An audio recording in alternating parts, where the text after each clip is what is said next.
they were trying to get someone out, try to get the story out early with someone who has a lot of followers through social media. And Jess, being a young comic, she fell for it. Was Comedyview like your first major? Comedyview was, yeah. Comedyview, when Comedyview was hot, yes, it helped a lot of us out, man, because you know it was the only thing to watch. It was the only thing that kept BET going at that time. And you know, we were on like 7 days a week, and it was a really hot show. And of course, BET shows reruns. You know, like they're probably still showing the BET Awards from 1972. That shit like that. So they are still, you know, they know, you know, how to rerun shit, and it kind of helps us out a lot. Right. What's the inner workings of Comedyview? Are you taping one time, or you come back multiple times just for like the people that used to watch it? How did that operate? Well, they do several seasons. Sometimes it depends on how good you were the previous year. So of course I did it like 6, 7, 8 times. You know what I'm saying? So every time I did it, I had successful sets, and they just continued to bring me back, you know. And then, of course, Ricky and I, we did some very, very famous bits, you know, me as an old school Q, and me coming out of the casket doing a little signature song or whatever. And, you know, it just really helped me out a lot. So, I mean, Comedyview was really good to me. I would say that. Actually, man, I'm working on some new material, and I'm trying to pitch something to Netflix. You know, everybody's trying to do the Netflix thing, and right now that's the hottest thing going. And I mean, when I do it, I want to make sure that, you know, it's really good. I don't want to just say I was on Netflix and everybody like, yeah, I saw it, okay. I want to get on Netflix, and when I get on there, I want everybody watching to say, man, you got to see this motherfucker. You know what I'm saying? So that's what I'm working on. So I think what I have prepared right now is going to be really good. You just got to watch out for it. Steve Brown coming to Netflix. I said it here first. You do speak on the game. I think there's a certain level of respect that should come with it. Right. At one point, Instagram comedy was kind of new to the scene. Right. Mm-hmm. Over years, I think more stand-up comedians have embraced it. Of course. At one point, it was like, You kind of have to now. You got to have to, because you have to be, and you have to use social media to stay relevant. And I mean, that's just what it is.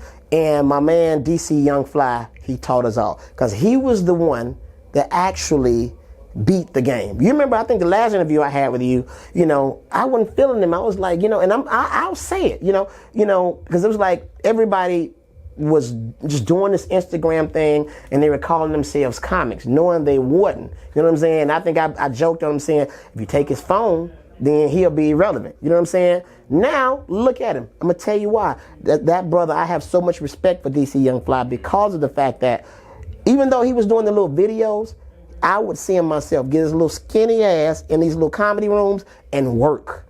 He wasn't just doing videos. The young brother was work. Oh, that had a little narrow motherfucker. There you go right there. Working. Look at him now. He's one of the biggest names in comedy right now. And so I applaud him, you know. And he took the Instagram system, and he just didn't stop right there. He worked on his craft on stage. Look at him now, right? Look at him now. He's not one of those Instagram guys that call themselves a comic, but not working as a comic. You know what I'm saying?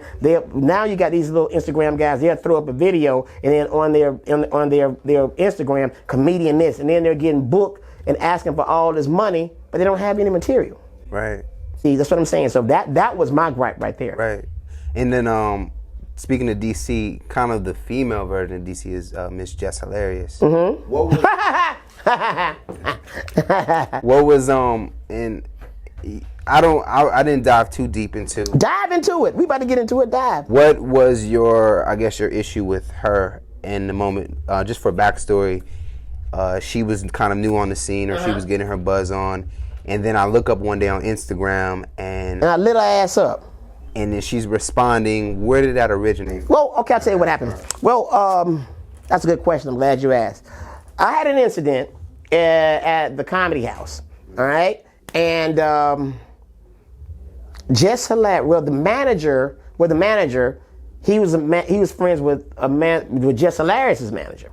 So the club was in the wrong, period, hands down, no security, anything like that. So what they did was these two managers got together and they got Jess Arias to go on IG and just try to diminish my character. You're a liar, you this, you mess with people in the audience and this and that. When every comic in the nation knows I got material, so I don't have to do that shit. Okay. All right, so in other words, they were trying to get someone out, try to get the story out early with someone who has a lot of followers through social media. And Jess, being a young comic, she fell for it. Now, I only met Jess only one time.